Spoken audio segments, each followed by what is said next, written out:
श्रद्धा कपूर, राजकुमार राव, पंकज त्रिपाठी जैसन स्टार की फिल्म स्त्री 2 बॉक्स ऑफिस पर हलचल मचवले बाड़े। ए फिल्म के रिलीज का बाद सभे अचरज में पड़ गए।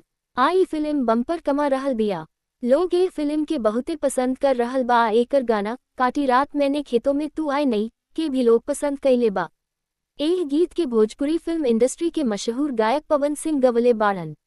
आई बतावल जाव की भोजपुरी स्टार के अतना बड़ा बॉलीवुड फिल्म में गावे के मौका कैसे मिलल। हाल ही में पवन सिंह एगो इंटरव्यू में स्त्री 2 में गाना मिले की पूरा कहानी साझा कइले। पवन सिंह शुरू में गावे के ऑफर मिलला के बाद भी मुंबई जाए से मना कई देहले रहले।